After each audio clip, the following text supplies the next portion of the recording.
like to pick something. It's almost arbitrary, and do it for a couple projects, and then learn. Why is it doing a transcript? There we go.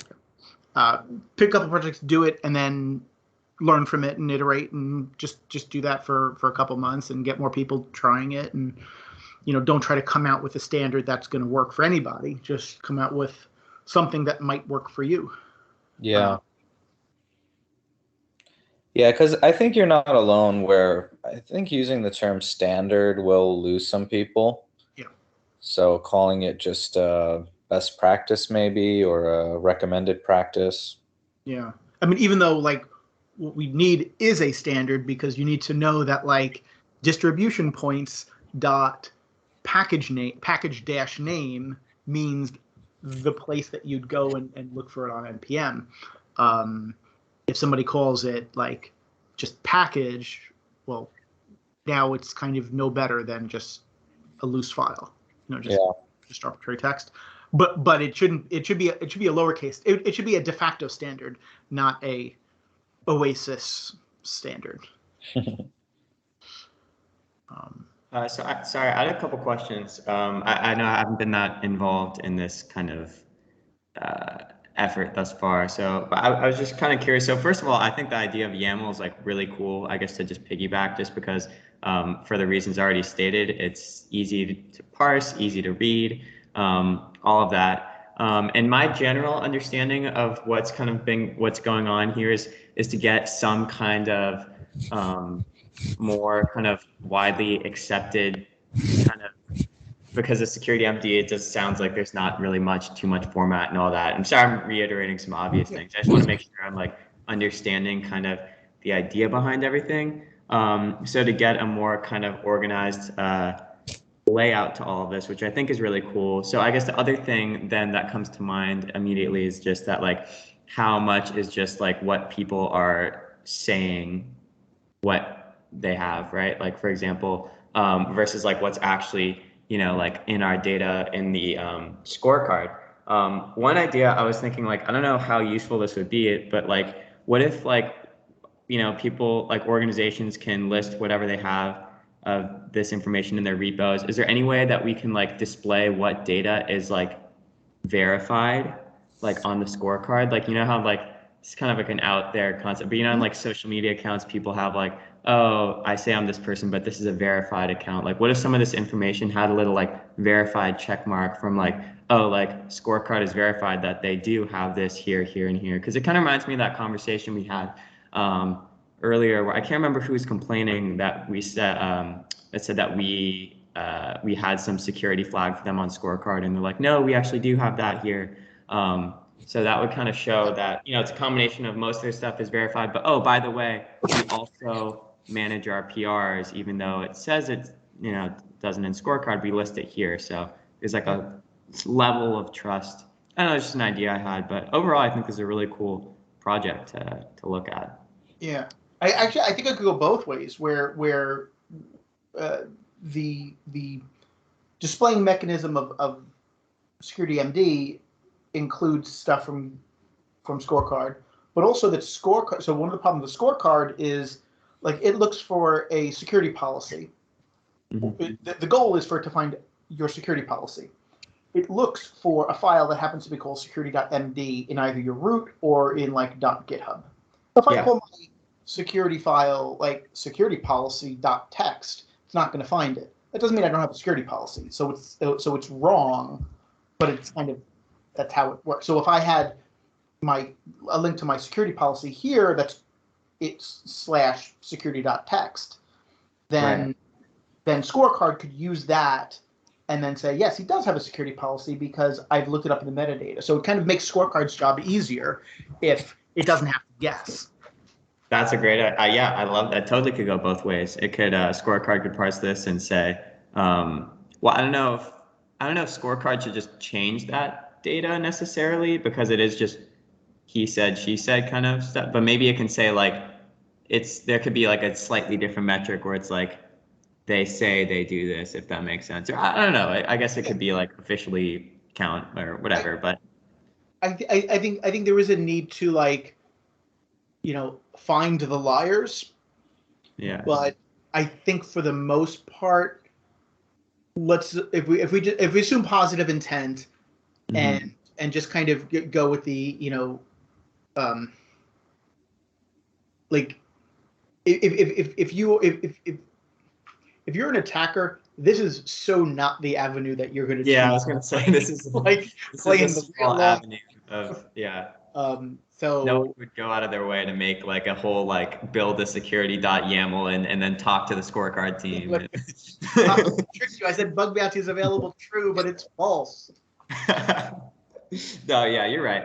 Yeah, that makes sense. But yeah, there genuinely could be threats that like by specifying something you avoid some later validation that does, yeah, we should think through that. But oh yeah, I agree. Yeah, but there yeah, has to be a lot of this stuff has to be some kind of staleness check is probably the only actual important thing. But yeah. Other than that, okay. So just in general, like, so I feel like I'm a little up to speed. Like that's the idea we're going for, right? Because I think just in general, what I kind of the little summary spiel I gave is that where we're at here.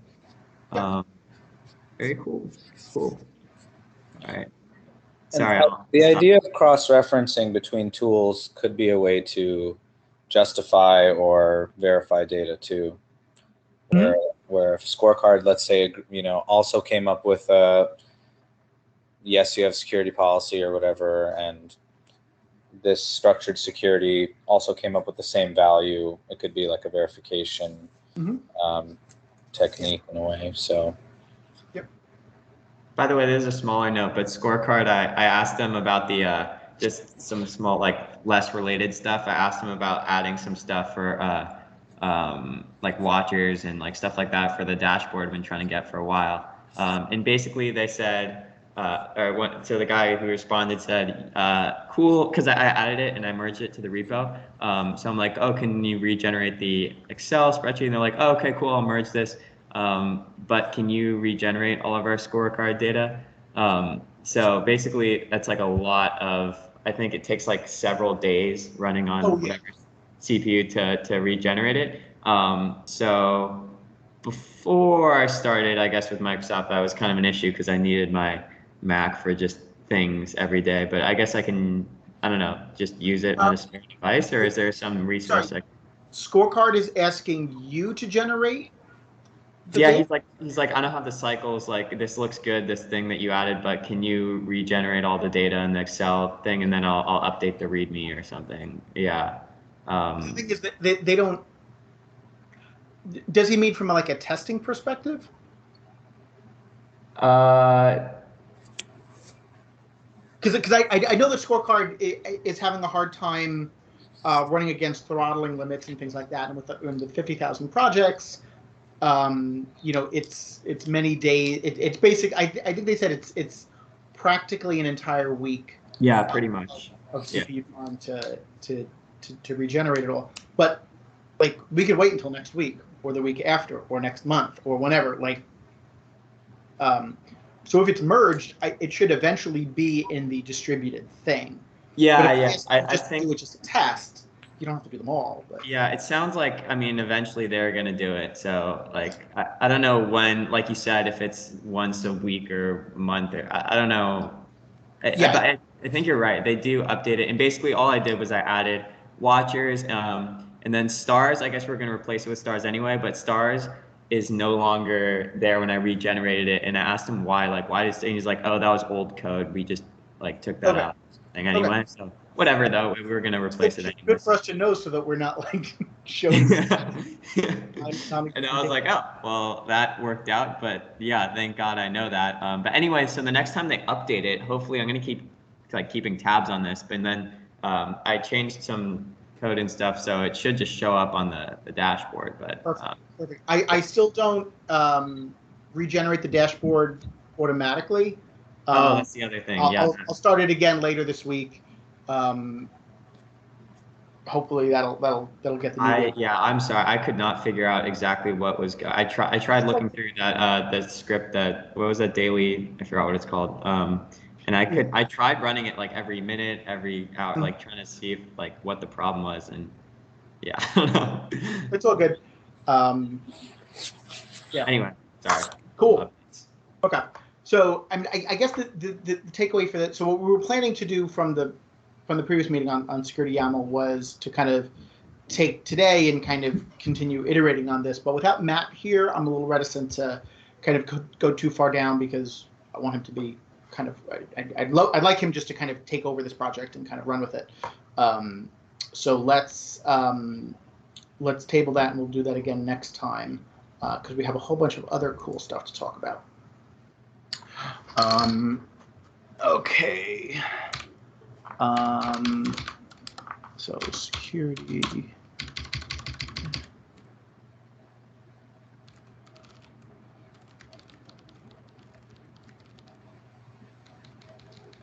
So for hiring, so we got approval for $40K for a software engineer to work on the dashboard project. The main tasks are in a, I think I posted this somewhere, but I'm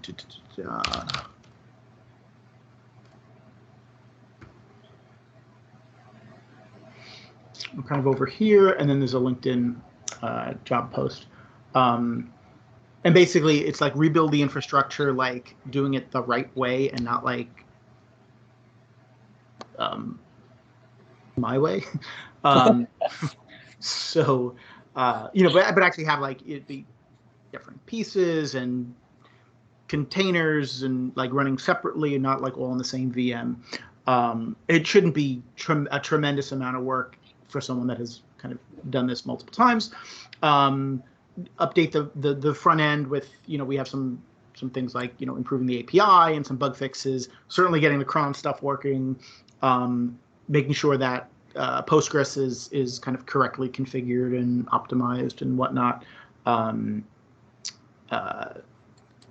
then basically just do feature work. So I think we have enough time. We have enough money for somewhere around 2 months of full-time work, or because I think we have to be done by the end of December, up to 4 months of part-time work based off of some of the rates that I've seen.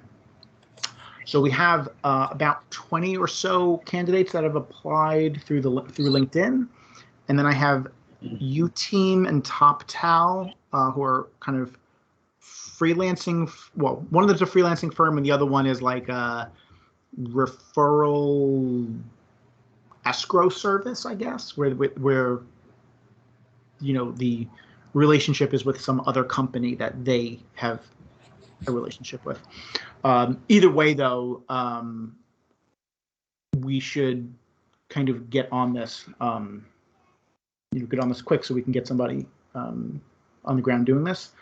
I do have a question out to David on like, okay, so if we had somebody now, like they need to do this somewhere within Azure that is not associated with like my work team's like Azure subscription. So we need to get this out into something that's OpenSSF owned. So I just need to know how they want to do that and whatnot. I also need to know how Linux Foundation wants to pay, because Linux Foundation will be the one cutting the check. And if Linux Foundation wants to like manage the relationship direct with the freelancer, then I can't really go through a third party just to do this, because now it's just, an endless stream of middle organizations. Yeah. So I'll do that. But if anybody is, any of y'all are passionate about hiring and want to kind of,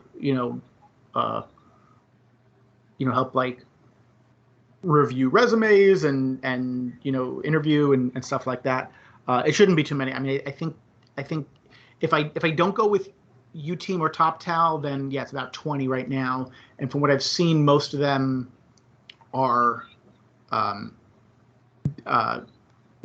much more on they're all DevOps, but they're more on the ops than the dev.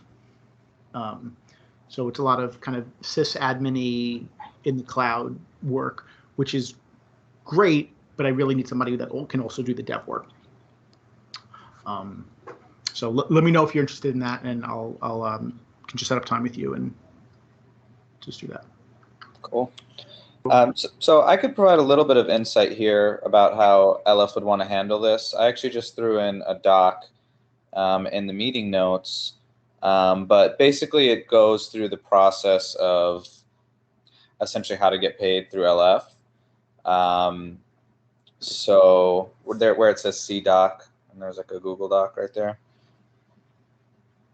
Oh, got it. Yep. Yeah, so that basically outlines the process. But yeah, if things have been approved by the governing board, which I believe they have been, then they would basically just go through this process of basically doing a monthly invoice to the LF and basically CCing David and possibly you or anyone else who's kind of reviewing this with like basically a like a summary of like the work and stuff, then that's typically how they're going to go about paying out people. Perfect. So now that this contractor has been identified, I could certainly help with it if there's going to be some kind of like a basic agreement written up.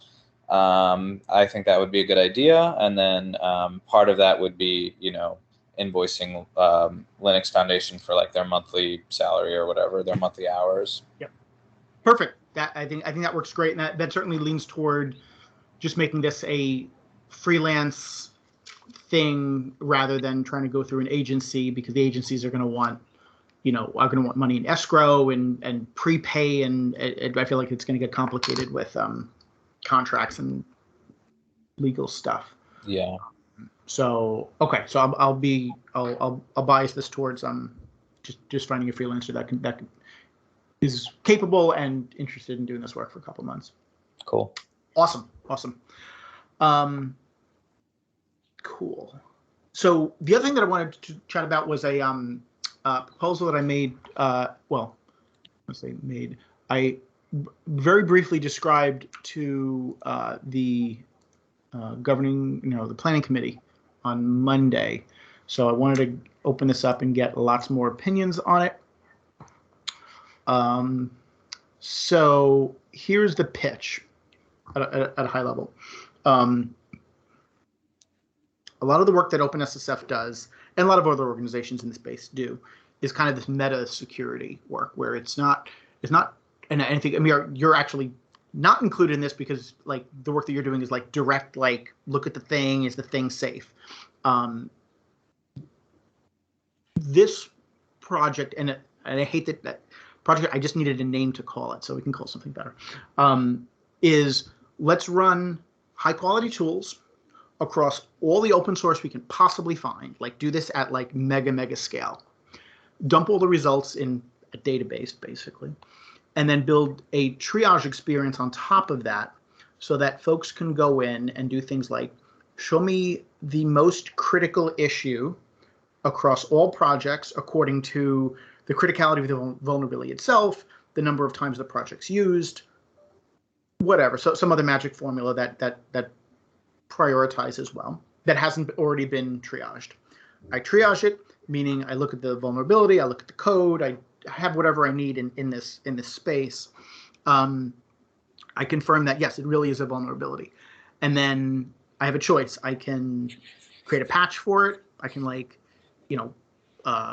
privately identify and disclose to the maintainer. I can comment on it. I can collaborate with my fellow security researchers. And the idea is that the output of this is a steady stream of new confirmed security vulnerabilities that get fixed, and either they get fixed within the triage portal or they get fixed by the maintainer, and basically just rev this up and do this at scale. So there's part of it is like the running the tool, there's the building the portal, and then there's the process of like the folks that are doing this triage, which is the expensive, like hard part.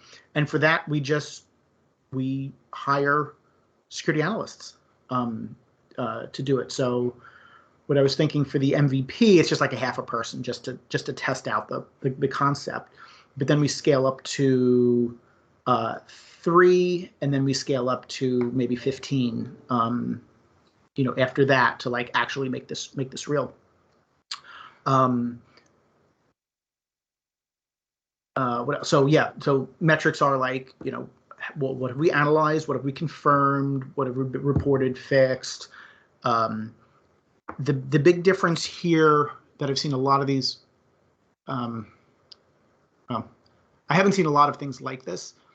The ones that I have, they've universally failed because they produced garbage results, meaning the false positive rate was far too high, and there was no investment in reducing that false positive rate, or it was just deemed too hard or not my problem, or we outsourced this to some other vendor, and the vendors, will have to wait till next quarter to get an update, and it doesn't fit, like just that kind of nonsense. So instead, we over pivot on engineering work. And what I mean by engineering work is every false positive is a bug, and you fix the bug so that no one ever experiences that false positive again, basically. And that's part of this kind of somewhere between the automated tooling and the triage portal. So imagine a case where you find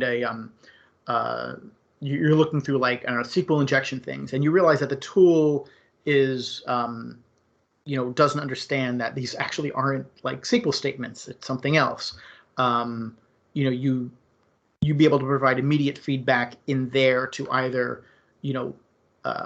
flag all similar findings as probably false positive, or open up a bug for the engineering team to like fix, and you kind of have a really tight feedback cycle there. So you have dedicated engineers that are doing this as well.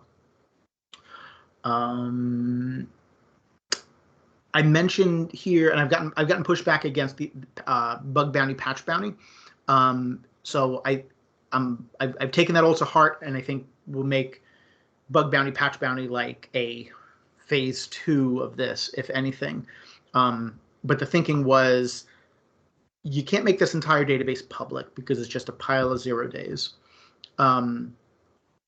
And there are a lot more security researchers out there than we could hire. And if we could incent those security researchers to join and do the triage themselves, then we can do more stuff. And if they can get bug bounty money out of it from somebody else, great. If they get CVEs, and if that's what they're motivated by, great. But at the end of the day, like, we still want to pay them cash because they need to eat too. And would a patch, like if we were to pay, I don't know, $1,000, $5,000 for a patch to a critical vulnerability matching this criteria, like whatever we pay for that is probably very worth the price. However, the overhead of administering that program is probably in excess of the rest of the cost of the program. So we don't want this just to be about that. Plus, I think that maybe orgs like HackerOne or BugCrowd or maybe Tidelift might be another way to kind of achieve the same ends with like payouts and things like that without having to get involved in like, writing checks. So that's the thought. I'd love to get your thoughts on this. Hi, Ryan. On if this makes sense.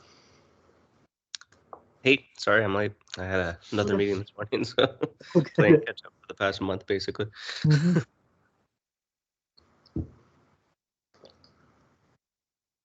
Yeah, I love this idea personally. I'm really happy to see it kind of come together.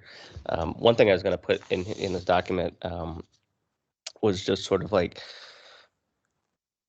if we do all this work, what's sort of like our long-term plan for being able to like continue maintaining it? That was kind of my biggest concern. Is like, we go in, we find all these vulnerabilities, we do these fixes, we do this stuff, great, cool. And then we get in, we get out. Now what? Like, we have to keep doing this every year, like, kind of what's the maintenance plan, I suppose. So I look at this kind of like this is we are the internet's janitor, and I just can't think of a better analogy, but like we're constantly like going around and we're mopping up the floor where there are spills or whatever. So I do see this being a long-term investment. So it's not a campaign to like eliminate critical vulnerabilities in the top 100. It's a long-term program to fix critical vulnerabilities on the most important open source period, like for ad infinitum. Right. Yeah, that makes sense. So yeah, I mean, I mean, it would be great if at some point we're like, you know what, we're out of vulns, like Right. we're good now. Then we just high five each other and go home. Right off into the sunset. Yeah. But the reality is there's new open source being created, all the time. Unless we can go significantly over, I think it's like 1,000 a day or 1,500 new projects a day published. So, like, unless our steady stream is way over that, we're never going to catch up. But I think by sorting it by this, we just naturally, like, while yes, we'll be scanning, I don't know, 20 million projects or 20 million like art like things, somewhere between 2 and 20. There's going to be a tip of the spear or a tip of the priority list, and that's kind of where we go. And if other people are interested in like if people are interested in looking down, they should be able to kind of look at anything. Project maintainers on GitHub or NPM or wherever should be able to view their own results. And you could argue that, well, isn't that really the same as like GitHub code scanning and like are we just like duplicating stuff? And yeah, but if we're going to build it anyway, like why not give them access to it? Like it's kind of plus we can integrate things that aren't in. Well, we can handle projects that aren't in GitHub. We can handle tools that aren't integrated into GitHub, and we kind of stay platform agnostic in that way, where I don't care if you're a Perl project that you're on a Subversion server under your desk. If you're available, I want to be able to scan it and help secure it. Yeah, and I think there's definitely value in giving the detailed results to the owners too, right? Because it can definitely serve as a educational moment, right, to kind of help prevent future vulnerabilities from happening. So yeah. I mean, I guess the only some of the risks, like obviously, like disclosure of the database would be really bad. Yes. I think there's a risk of kind of a perception that large companies are paying other large companies to do work on open source projects that none of those large companies have bothered to pay the actual authors of that open source. It's kind of a parents are home kind of like yeah, just the would not typical go kind well, of should it? yeah, like that typical risk that I think large corporations always have in open source projects, right? There's the like, oh, why is Google, why is Microsoft, why is Facebook doing this? What's their angle, right? There's always this healthy dose of skepticism that comes, I think, anytime we do things like that. Right, which is why I think we need to show up with a patch, or at least our best effort at a patch. I don't expect to become deep experts in every open source project out there, so that we can create a the just hit merge kind of level patch. But I think we need to like, what I don't want is just to be like sending like somebody just like posts like Fortify results in a GitHub issue and says, hey, my security team sent me this, go fix. So we need to be careful on how we approach that. But I think we can do that by just being smart about it. Yep, definitely agree. Yep. Other thoughts? I'm wondering how you want to assure that the database is not getting into bad hands. Because if you concentrate just on the critical, you will have those that are just below critical that do also nice 0 days. Correct. Yeah. So the database and the triage portal and all this stuff would not be publicly available. It would be available to the analysts that that are essentially employed, that are our employees, doing this work for this. I think opening it up to vetted security researchers would make sense too, if there's interest and if we can find a way to incent them, or if they're just intrinsically incented, that's great too.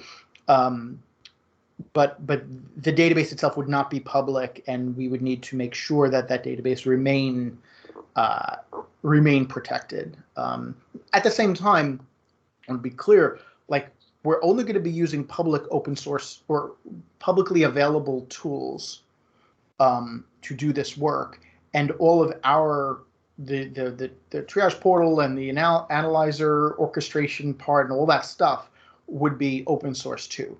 So there is nothing that would prevent an attacker from grabbing all that stuff, building their own version of this, running the tools, and coming out with the same findings and rebuilding the database. That said, we obviously don't want to make it super easy for them to do. But it's not like we have a bunch of licensed proprietary findings that like attacker wouldn't have access to anyway if they really wanted.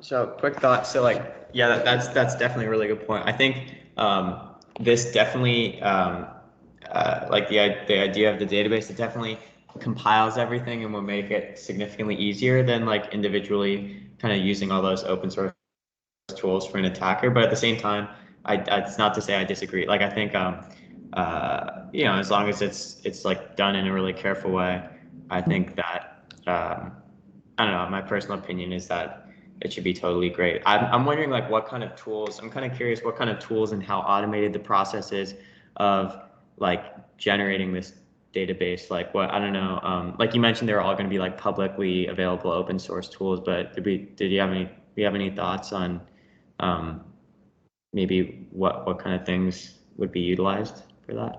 So the specific tool, I mean, like I have ideas on which tools would be more or less appropriate here. Some of them are per language. Some of them are just kind of the big like CodeQL. I think it would be kind of silly not to use that.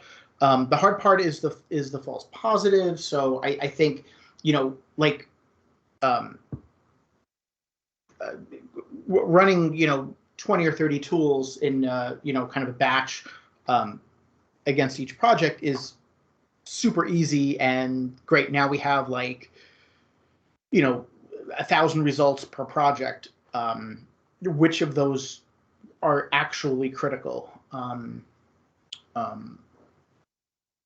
so what I would suggest is we start out with pick one or two tools and just the rules that we think are very high confidence and very high severity, and we get that working, and then we expand over time. And as we expand and add a new rule or a new tool, we come up with a process of when do we accept those results as meeting our quality bar, and then when they don't, that is an engineering bug to go fix. Right. So I think we can do this without flooding, because what I don't want to open up the doors and there are 25 million findings and 30 critical ones like hidden in there somewhere. I think that would that wouldn't be good. I think it'd be like I totally agree. I think it would be far more valuable to have a fraction of the findings in the database with higher confidence than have significantly more findings, but they're all hidden gems, and that I could see that kind of being a big cool. Very cool. And there probably is a place for like, you know, include them all somewhere, but have like the default view be, you know, only, you know, 95% confidence and up, and critical, you know, or CVSS 9.0 and up. And then if somebody wants to turn the dial, that's fine. And then they can see all things like, you know, like, I don't know, the results of like a process trace when you do an install, or like things that, you know, I guess as a security researcher, they might be really interesting, especially to find new attack patterns, but not necessarily something that's actionable, you know, so we kind of hide that in another section.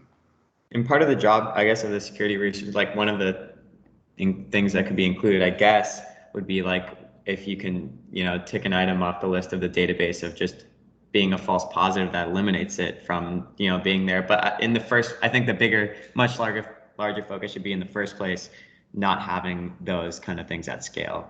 Yeah. But so yeah. Yep.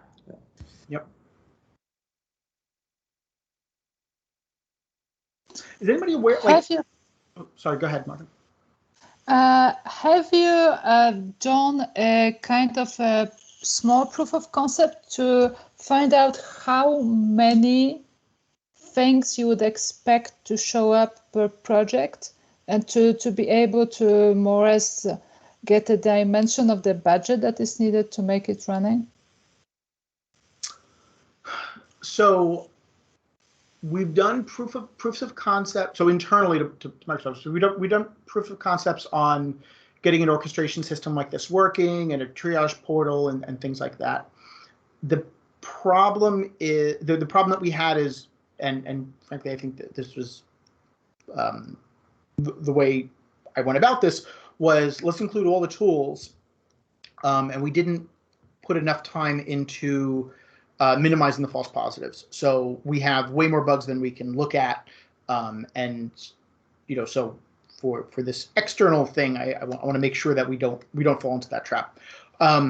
There are definitely critical vulns in that giant, you know, set of findings. I don't have a good grasp on, like, you know, 1 out of 100 projects has a critical vulnerability that we would do, or 1 out of 1,000, or 1 out of 100,000. I think part of the MVP here would be running this on enough projects, and maybe, I think down here I say 500, but maybe that's not enough to come up with that data. But as part of like the initial phase of this is being able to understand, if we turn the lever up to here, what should we get out of the machine here, and being able to predict that a little bit better. The other thing where I didn't really include this in the paper, but I think what we also need is a way to create new rules, and have that be the other. So the engineering work is like reduce false positive, increase true positive. So the increased true positive is like, you know, hey, this you know, critical vulnerability was found in this, you know, there was one that came out in like libc or glibc like yesterday, and it was like I think it was just a null pointer access, but like, okay, great, did any of our tools find that? No, why not? Let's write the rules so that we find that, and then add that. So kind of as new vulnerabilities come out, there's a tight feedback loop to like, let's make sure that this problem is, that we catch this first next time. I don't know if that answers your question, but I think short answer is as we embark down this road, one of the first things we're going to need to know is like exactly like how to predict what our throughput will be, because a lot of these numbers down below are completely made up. As an idea. Okay, I understand. That's a part of the project to figure out. Yeah. What it is. Okay, fine for me.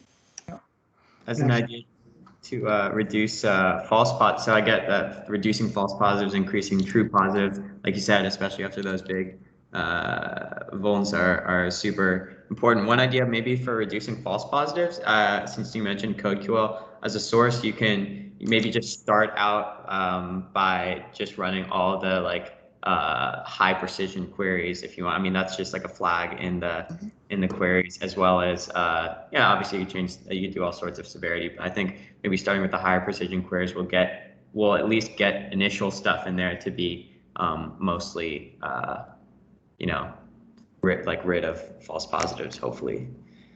Yeah, and you know, we'll kind of learn as we go on that. But yeah, right. So what I was thinking was, you know, I mean, so high precision is kind of a code QL construct, but like run it all. But then when you're viewing the results, the default filter is high precision and up, and security severity of critical and up, and so you only see this tiny portion of the list. Right, but not all tools, like CodeQL happens to have that like precision filter, but not all tools. So I'm saying like for CodeQL, for that data source, that could be a great idea to utilize, you know, coming in by. I'm not so sure about other ones, but yeah, hopefully you can find ideas of how to, you know, get that precision filter figured out for other ones as it goes.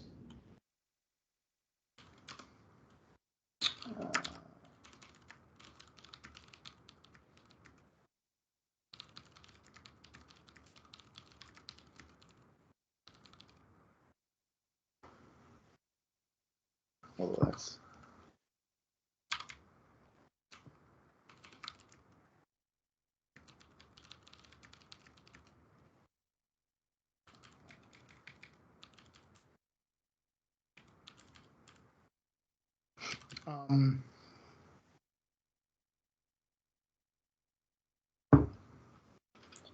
Yeah, if I could just put in my 2 cents, I would definitely say that a huge focus would be on getting the best quality, basically, reports, and because getting a ton of false positives would just run into that issue that bug bounties run into, and not having a lot of actionable data. But if the tool can be engineered as best possible to find the good stuff, basically, then I think everything else that comes after that will be valuable. But finding that would be probably a huge focus of this tool.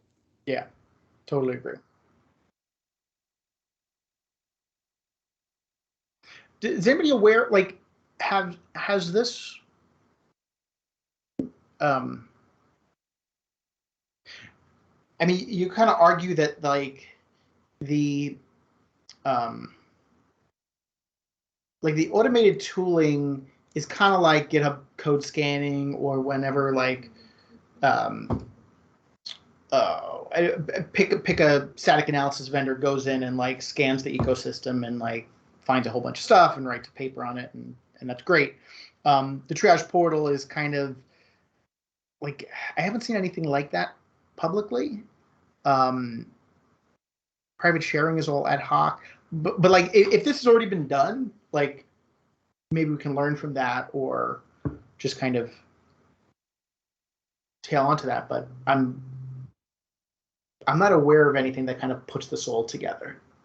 But if anybody else is, you know, I'd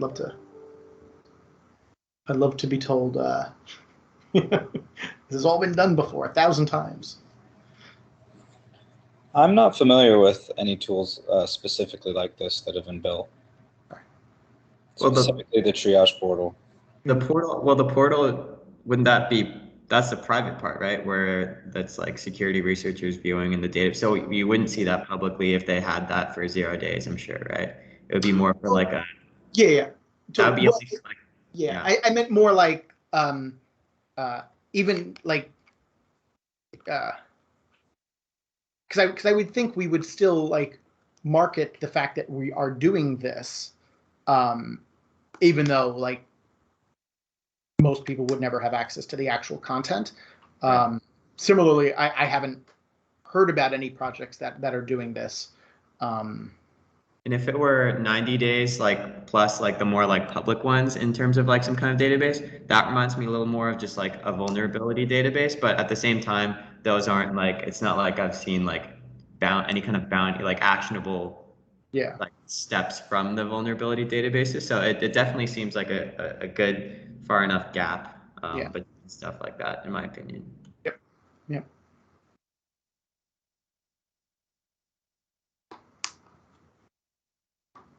Cool.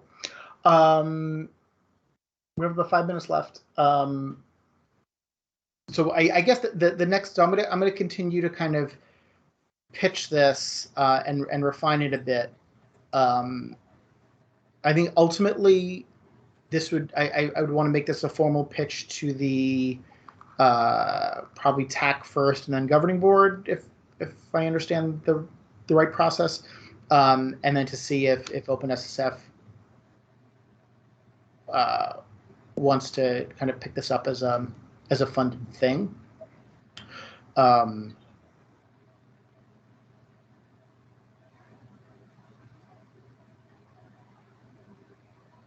Yeah.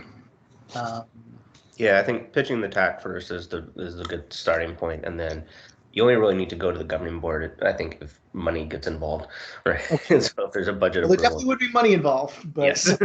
So yeah, for this one for sure. Yeah, and that's I also want to head off.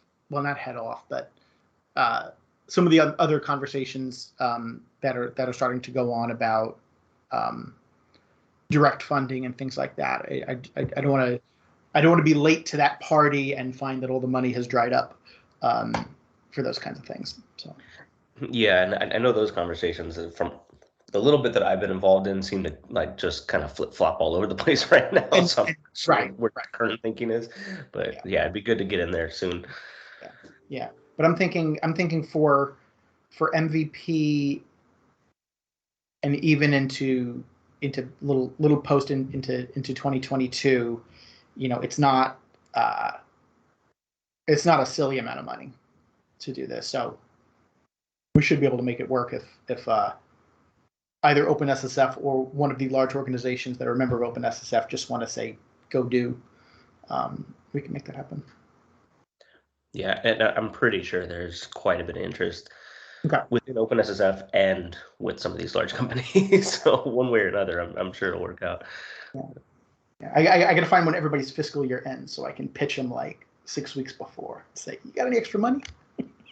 Yeah, I think most of them are actually on the calendar year. I think Microsoft is one of the few on the weird one.